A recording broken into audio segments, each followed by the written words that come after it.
Chapter 10 wave optics.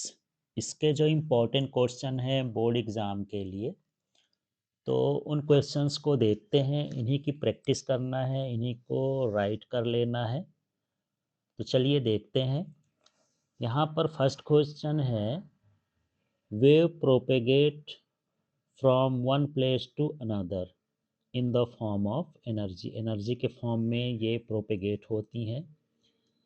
The angle between the wave and wave front is, तो wave और wave front mutually perpendicular होते हैं, तो यहाँ पर 90 डिग्री होगा। नेक्स्ट क्वेश्चन है, when light enters from one medium to another then which one is constant. तो मीडियम चेंज होने से फ्रीक्वेंसी जो होती है वेव की वो सेम रहती है। और जो इम्पोर्टेंट क्वेश्चन है उसी की बात हम इसमें कर रहे हैं, उसी पर डिस्कशन करेंगे। यदि आपको पूरे क्वेश्चंस के आंसर्स देखना है तो आप एल के physics app Google play store से डाउनलोड कर लें और इस चैनल को भी सब्सक्राइब कर लें। तो यहाँ पर है next question, the wave nature of light is not proved by the following phenomena. तो यहाँ पर interference wave nature of light को प्रूव करता है, डिफ्रैक्शन भी प्रूव करता है, पोलराइजेशन भी प्रूव करता है, पर फोटो इलेक्ट्रिक इफेक्ट ये जो है वेव नेचर को नहीं बल्कि पार्टिकल नेचर को करता है। तो इसमें है light is not proved bye, तो यहाँ पर फोटो इलेक्ट्रिक इफेक्ट। तो लाइट जो है, लाइट का wave nature photo electric effect से हम प्रूव नहीं कर सकते हैं। इसके बाद है नेक्स्ट क्वेश्चन है, two waves at a point are represented by the following equations. Y1 equal to 4 sin omega t and y here is 2. 2 equal to 3 sin omega t plus 5. At constructive interference, the value of resultant amplitude at this point. तो first equation का जो amplitude है 4 है, second equation का 3 है। जो resultant इसका amplitude होगा इनके स्क्वायर का रूट कर देंगे, मतलब 4 प्लस 3 स्क्वायर, तो ये हो जाएगा 4 square equal to 16, 3 square equal to 9, it is under root 25, then it's square root is 5, so answer is 5। तो इस तरह से इसको सॉल्व करके देखना है, यदि दूसरी वैल्यू भी दे तो आप उसको सॉल्व कर लें। अब देखिए जो इम्पोर्टेंट फिलअप्स हैं उनको देख लेते हैं। The encroachment of light in geometrical shadow is called, तो इस प्रोसेस को हम डिफ्रैक्शन बोलते हैं। A thin film appears coloured in white light due to interference से वो कलर्ड दिखती है। The locus of particles oscillating in same phase in wave propagation is called, it is known as wavefront. Next, the wavefront by a point source at a definite distance is a spherical wavefront कहलाएगा ये। Next fill up है, the wave front of light source at infinity is plane wave front, तो यहाँ plane wave front हो गया। इसके बाद the energy redistribution due to superposition of waves is called interference, तो यहाँ इंटरफेरेंस होगा। यहाँ मैं वही क्वेश्चंस छोड़ रहा हूँ जो इम्पोर्टेंट नहीं है। यदि आपको पूरे क्वेश्चंस देखना है तो आप एल के फिज़िक्स ऐप को डाउनलोड करके वहाँ से देख सकते हैं। फिर से नेक्स्ट क्वेश्चन है, the width of bright and dark fringes in interference are, इसमें डार्क और ब्राइट फ्रिंजेस की जो विड्थ होती है वो इक्वल होती है। फिर है next, the diffraction the width of in the diffraction the width of central maxima is twice of width of secondary maxima. तो यहाँ पर डिफ्रैक्शन में जो सेंट्रल मैक्सिमा होती है वो सेकेंडरी मैक्सिमा की ट्वाइस होती है, मैक्सिमा या मैक्सिमम लिख सकते हैं। Next is the fringes in Young's double experiment is hyperbolic, ये पैराबोलिक भी लिख सकते हैं, हाइपर पैराबोलिक भी आप लिख सकते हैं। अब चलिए वो क्वेश्चंस देखते हैं जो वन वर्ड में आते हैं, तो वन वर्ड आंसर के लिए देखते हैं कौन से क्वेश्चन इंपॉर्टेंट हैं। तो यहाँ पर देख लीजिए question number 6, draw wave front due to point source, तो एक पॉइंट सोर्स बनाना है और इस तरह से जितने चाहें स्फेयर बना सकते हैं ये सर्कल्स टाइप के। ये सारे सर्कल्स क्या शो करते हैं, स्फेरिकल वेव फ्रंट को शो करते हैं। फिर नेक्स्ट है draw wave front due to point source at infinite distance. तो इन्फिनाइट डिस्टेंस में प्लेन वेव फ्रंट बनता है, तो इस तरह से हमको प्लेन वेव फ्रंट ड्रॉ करना है। फिर है question, what is the phase difference between two points of wave front. इनका फेज डिफरेंस ज़ीरो होता है, क्योंकि डेफिनीशन में ही देखे हैं कि जो लोकस है उसके पार्टिकल्स जो होते हैं सेम फेज में ऑसिलेट करते हैं, तो फेज डिफरेंस तो उनका ज़ीरो ही होगा। इसके बाद नेक्स्ट क्वेश्चन है, what type of sources are required for the interference of light. तो लाइट के इंटरफेरेंट के लिए कोहेरेंट सोर्स होना चाहिए, मीन्स जिनका फ्रीक्वेंसी सेम हो, एम्पलीट्यूड सेम हो, डायरेक्शन सेम हो, तो वो कोहेरेंट सोर्स कहलाते हैं। इसके बाद 2 मार्क्स के क्वेश्चन को देखते हैं जो इम्पॉर्टेंट हैं। तो इस चैप्टर से 2 मार्क्स के क्वेश्चन देखिए। यहाँ पर है, what are the conditions of coherent sources. तो कोहेरेंट सोर्सेस के लिए क्या कंडीशंस हैं? The frequencies of the wave should be same. तो फ्रीक्वेंसी सेम होना चाहिए। The phase difference between the waves is zero और कांस्टेंट। फिर नेक्स्ट क्वेश्चन है, right the shortcomings of Huygens wave theory. यहाँ डिसएडवांटेजेस हैं उसको देखते हैं। अकॉर्डिंग टू हाइगन, the amplitude of wave is maximum in the forward direction and zero in the backward direction, hence the wave cannot move backwards. This explanation is not satisfactory. तो इस तरह से है कि एम्पलीट्यूड जो है फॉरवर्ड डायरेक्शन में ज़्यादा होता है, बैकवर्ड डायरेक्शन में कम होता है। पर बैकवर्ड डायरेक्शन में कम या ज़ीरो क्यों होता है, ये एक्सप्लेनेशन हमको हाइगन्स थ्योरी से नहीं मिलता। फिर है, photo electric effect can not be explained by this theory. तो इस थ्योरी से हम फोटो इलेक्ट्रिक इफेक्ट भी नहीं बता पा रहे हैं। The whole universe is pervaded by the ether medium which could not be confirmed। तो ऐसा माना गया कि पूरा जो यूनिवर्स है वो ईथर मीडियम से भरा है, लेकिन इसको हम कंफर्म नहीं कर पाए अभी तक। ये सारी शॉर्ट कमिंग्स हैं किसकी, हाइगन्स वेव थ्योरी की। नेक्स्ट है, what is the diffraction right its conditions. तो the bending of light from sharp edges and encroachment of light in the geometrical shadow formed by the barrier is called diffraction. तो कोई भी barrier है या obstacle है, तो उस obstacle के जियोमेट्रिकल शैडो में लाइट का इंक्रोचमेंट हो जाना और उस बैरियर से या ऑब्स्टिकल से लाइट का बेंड हो जाना डिफ्रैक्शन है। इसकी जो कंडीशन है वो क्या है, the size of barrier should be the order of the wavelength. तो जो लाइट की या वेव की लेंथ है, कोई भी वेव हो, वेव लेंथ है, और जो ऑब्स्टिकल का साइज है वो लगभग कंपेरेबल होना चाहिए, लगभग सेम होना चाहिए। अब चलिए देखते हैं 3 मार्क्स के इम्पॉर्टेंट क्वेश्चन। तो यहाँ पर है, right the main postulates of Huygens theory of secondary wavelets and explain it's geometrical construction. यहाँ पर ये इम्पॉर्टेंट क्वेश्चन है हाइगन की थ्योरी का, हाइगन्स थ्योरी का सेकेंडरी वेवलेट्स के जो postulates हैं वो लिखना है, और इसके थ्रू हम किसी भी वेव फ्रंट का कंस्ट्रक्शन कैसे करेंगे ये हमको बताना है। तो चलिए यहाँ पर इसके पॉइंट्स दो देखते हैं। Each point of wave front act as source by which new wavelets are formed, these wavelets are called secondary wavelets. तो वेव फ्रंट का हर पॉइंट सोर्स का वर्क करता है, उससे नई वेवलेट्स फॉर्म होती हैं और इन वेवलेट्स को सेकेंडरी वेवलेट्स कहते हैं। The secondary wavelets move with the velocity of source wave front. तो जो सेकेंडरी वेवलेट्स की स्पीड होती है वो सोर्स वेवलेंथ्स वेव फ्रंट की स्पीड के इक्वल होती है। A common tangent drawn outside eight on secondary wavelets gives the position of new wave front। तो यदि हम एक कॉमन टेंजेंट खींचते हैं सेकेंडरी वेवलेट्स के आउटसाइड, तो वो नए वेव फ्रंट की पोजीशन देता है। अब यहाँ पर हमको ज्योमेट्रिकल कंस्ट्रक्शन करना है।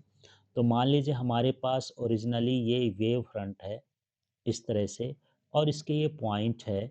इस पॉइंट को हम सोर्स मान लें तो इसके बाहर ये इस तरह से एक एक इक्वल डिस्टेंस ले करके हम यहाँ पर वेवलेट्स बना देंगे, मतलब आर्क बना लेंगे ये। और इस आर्क को यहाँ से ऐसे कॉमन टेंजेंट खींच देंगे तो ये क्या कहलाएगा, सेकेंडरी वेवलेट्स कहला गया। इसी तरह से इसमें भी देख लिए, एक डिस्टेंस से हम आर्क बनाते जाएं और उस आर्क पर हम कॉमन टेंजेंट खींच देंगे तो वो पोजीशन हो जाएगी सेकेंडरी वेवलेट्स की। तो अब यहाँ पर हमको इसी को एक्सप्लेन करना है। तो क्या है, let us consider F1 F2 represents a portion of spherical wave front at T0। तो यहाँ पर देखिए ये है F1 F2, ये वेव फ्रंट का नाम है। आप दूसरा नाम भी रख सकते हैं, जो आप रखेंगे वहाँ यहाँ लिख देंगे।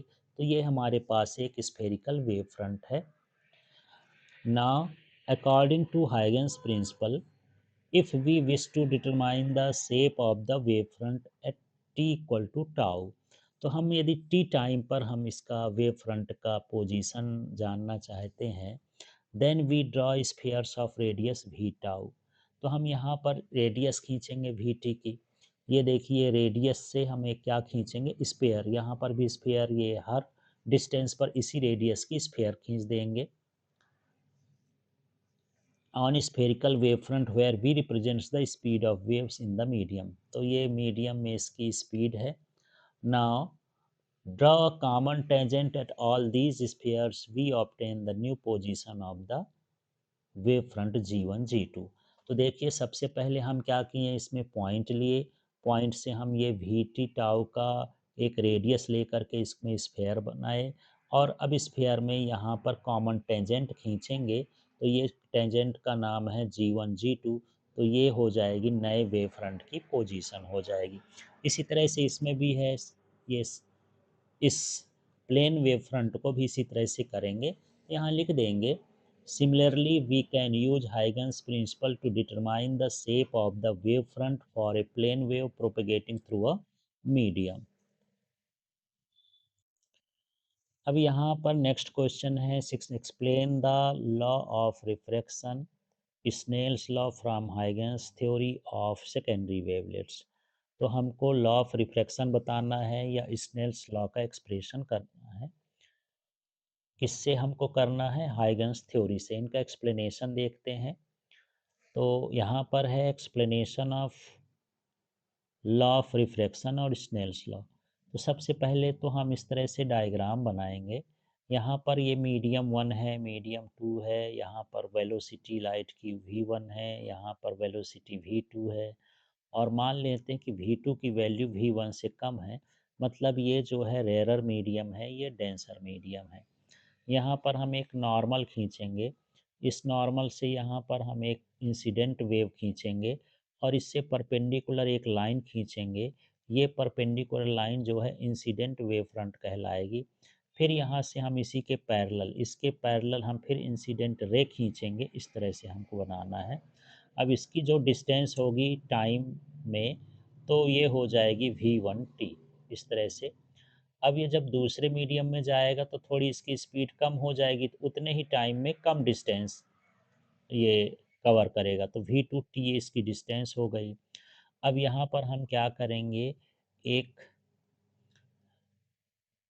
आर्क खींचेंगे और उस आर्क के पॉइंट को, इंटरसेक्शन पॉइंट को सी से मिला देंगे। तो ये जो बनेगा, ये रिफ्लेक्टेड वेव फ्रंट बन जाएगा। बस इस तरह से हमको ये डायग्राम बनाना है। यहाँ पर ये आई रहेगा और यहाँ पर ये क्या रहेगा, आर रहेगा। एंगल हमको शो करना है, ये आई और ये हो गया आर। तो डायग्राम तो ज़रूरी है, एक बार इसको बना करके आपको देखना है। फिर इसका क्या है, let A B a incident wave front on surface M N at angle I. तो यहाँ जो ए बी है ये इंसिडेंट वेव फ्रंट है। आपको डायग्राम देख करके इसकी वर्डिंग करना है। If the speed of light in the first medium is v1, then the distance travelled in time t will be bc equal to v1t। तो ये लिखा है v1t। आप जानते हैं डिस्टेंस इक्वल टू होता है वेलोसिटी इनटू टाइम, इसलिए यहाँ पर v1t इसमें उसकी डिस्टेंस हो जाएगी। In the second, speed of light in the second medium is v2। तो यहाँ पर V2 हो गया सेकेंड मीडियम में। Then the distance travelled by the refracted ray AE equal to V2T।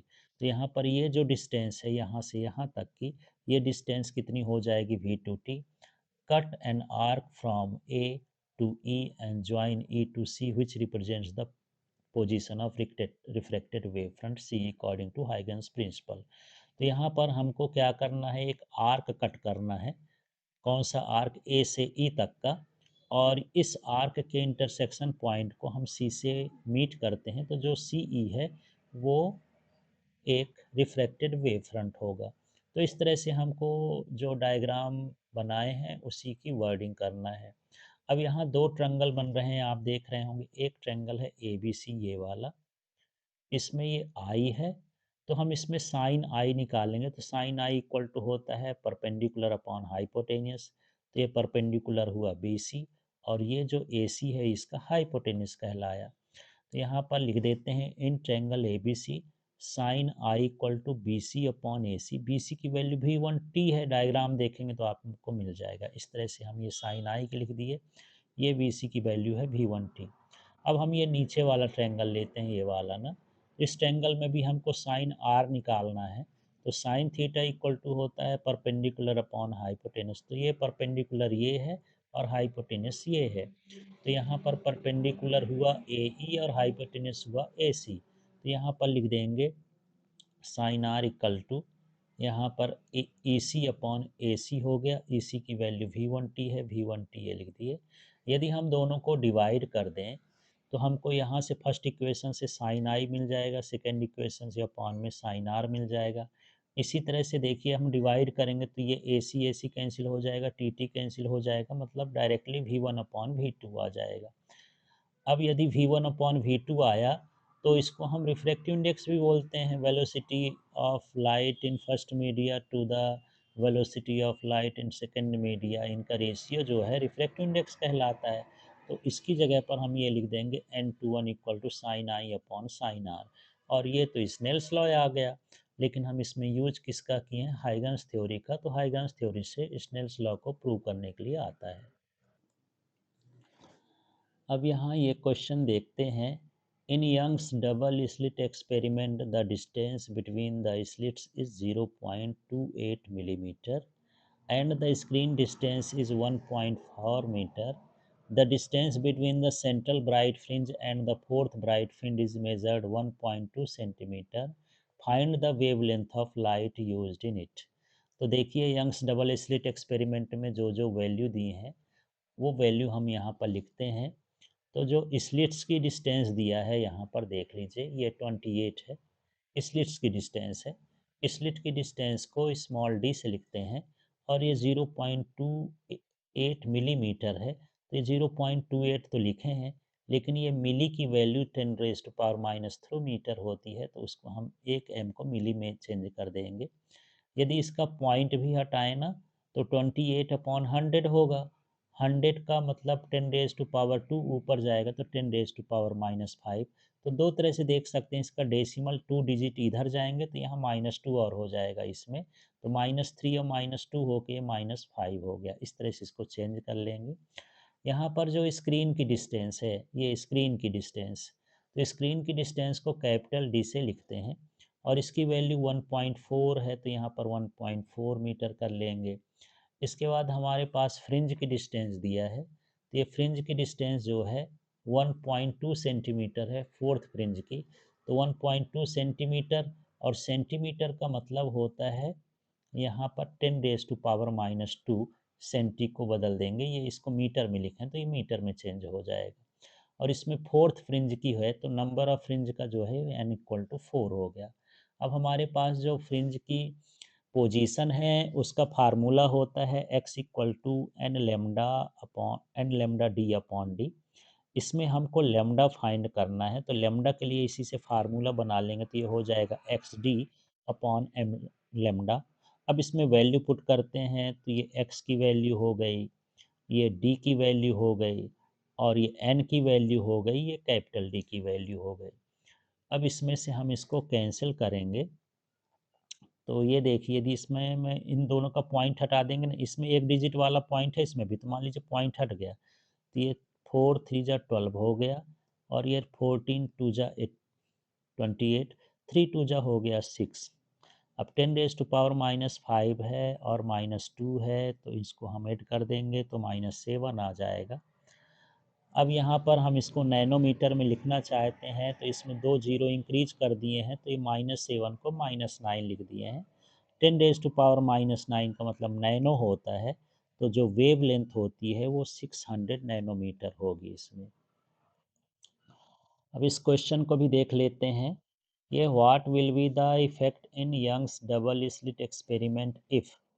तो यंग्स डबल स्लिट एक्सपेरिमेंट में क्या effect होगा? जनरली इसके फ्रिंज विड्थ की बात होती है, तो ये फार्मूला होता है beta equal to lambda d upon D.